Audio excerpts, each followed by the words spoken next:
കേരളത്തിന്റെ വികസന ചരിത്രത്തിൽ പുതിയൊരു വിപ്ലവത്തിന് തുടക്കം കുറിച്ചുകൊണ്ട് സതീശൻ സർക്കാർ ചരിത്രപരമായ ഒരു ചുവടുവെപ്പിലേക്ക് കടക്കാൻ പോവുകയാണ്. കേരളത്തിന്റെ ഭൂപടം അപ്പാടെ മാറ്റിയെഴുതാൻ പോകുന്ന അതിനിർണായകമായ തീരുമാനത്തിന്റെ വ്യക്തമായ സൂചനകൾ ഇപ്പോൾ ഭരണസിരാ കേന്ദ്രങ്ങളിൽ നിന്നും പുറത്തേക്കൊഴുകുകയാണ്. 14 ജില്ലകൾ എന്ന പതിവ് ശൈലി മാറ്റി ജനങ്ങൾക്ക് ഭരണ സൗകര്യം വേഗത്തിലാക്കാൻ കേരളത്തിൽ പുതിയ 4 ജില്ലകൾ കൂടി രൂപീകരിച്ച് ആകെ 18ലേക്ക് എത്തിക്കാനുള്ള ദീർഘവീക്ഷണത്തോടെയുള്ള നീക്കങ്ങൾ ഇപ്പോൾ സതീശൻ സർക്കാർ സജീവമാക്കുകയാണ്.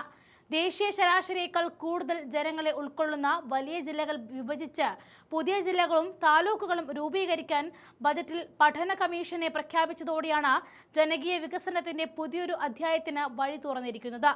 പുതിയ സെൻസസ് വിവരങ്ങൾ കൂടി പുറത്തു വരുന്നതോടെ ജനസംഖ്യാ പ്രാതിനിധ്യം കണക്കിലെടുത്ത് വിപ്ലവകരമായ ഈ വിഭജനത്തിലേക്ക് സർക്കാർ ഔദ്യോഗികമായി കടക്കും എന്നാണ് റിപ്പോർട്ടുകൾ സൂചിപ്പിക്കുന്നത്.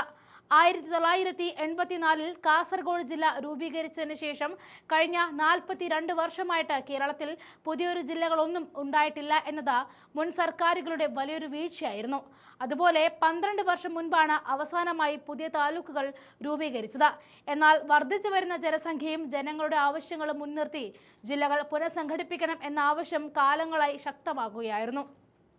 ജനങ്ങളുടെ ആഗ്രഹങ്ങൾക്കൊപ്പം നിൽക്കുന്ന സതീശൻ സർക്കാർ ഈ പശ്ചാത്തലത്തിലാണ് മലപ്പുറത്തും തിരുവനന്തപുരത്തും പുതിയ ജില്ലകൾ ഉറപ്പാക്കിക്കൊണ്ടുള്ള മാസ്റ്റർ പ്ലാൻ തയ്യാറാക്കാൻ പോകുന്നത്. ജനസംഖ്യയിൽ ഏറ്റവും മുന്നിലുള്ള മലപ്പുറം ജില്ല വിഭജിക്കണമെന്നത് ദശാബ്ദങ്ങളായുള്ള ജനകീയ ആവശ്യം തന്നെയാണ്. ഈ പദ്ധതി പ്രകാരം മലപ്പുറം ജില്ലയെ വിഭജിച്ച് 2 പുതിയ ജില്ലകൾ രൂപീകരിക്കാനായിട്ടാണ് പ്രധാന നിവേദനങ്ങൾ സൂചിപ്പിച്ചിരിക്കുന്നത്. തിരൂരങ്ങാടി, പൊന്നാനി താലൂക്കുകൾ ചേർത്തുള്ള തിരൂർ ജില്ലയും ബാക്കി ഭാഗങ്ങൾ ചേർത്ത മഞ്ചേരി ആസ്ഥാനമായുള്ള ജില്ലയുമാണ് സർക്കാർ സജീവമായിട്ട് പരിഗണിക്കാൻ പോകുന്നത്. മലപ്പുറം വിഭജനം യാഥാർത്ഥ്യമാകുന്നതോടെ മലബാറിന്റെ വികസന മുരടിപ്പ് പൂർണ്ണമായിട്ടും മാറും എന്ന് തന്നെയാണ് വിലയിരുത്തൽ. സമാനമായ രീതിയിൽ തെക്കൻ കേരളത്തിലും വലിയൊരു ജനക്ഷേമ അഴിച്ചുപണിക്കാണ് സർക്കാർ ലക്ഷ്യമിടുന്നത്. തിരുവനന്തപുരം ജില്ലയുടെ അതിരുകൾ പുനഃക്രമീകരിച്ച് കാട്ടാക്കട, നെയ്യാറ്റിൻകര താലൂക്കുകൾ ഉൾപ്പെടുത്തി പുതിയൊരു ജില്ല രൂപീകരിക്കണമെന്ന ആവശ്യത്തിന്മേലും കമ്മീഷൻ അനുകൂല നിലപാട് സ്വീകരിക്കും.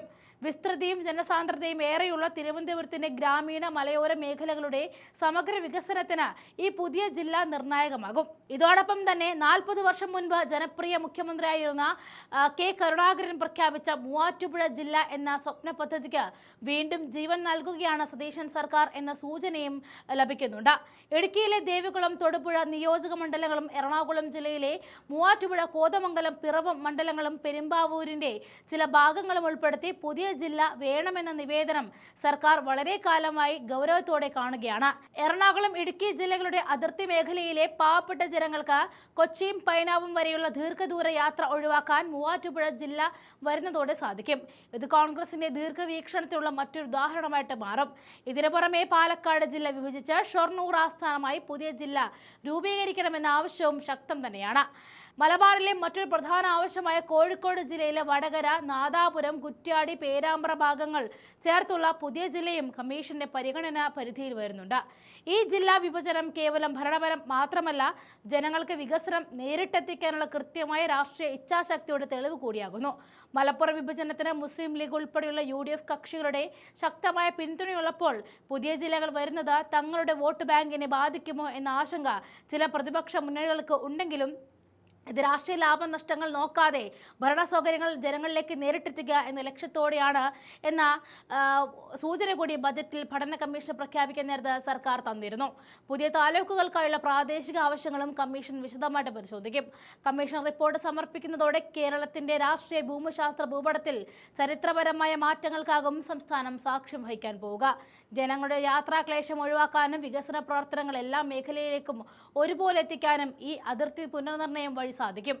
ഏത് വലിയ പ്രതിസന്ധികളെയും രാഷ്ട്രീയ എതിർപ്പുകളെയും മറികടന്ന് നവകേരള നിർമ്മിതിക്കായി സതീശൻ സർക്കാർ മുന്നോട്ട് വയ്ക്കുന്ന ഈ വലിയ ചുവടുവെപ്പ് സംസ്ഥാന ചരിത്രത്തിൽ തന്നെ ഏറ്റവും നിർണായകവും വിപ്ലവകരമായ തീരുമാനമായി മാറും എന്നതിൽ യാതൊരു സംശയവുമില്ല.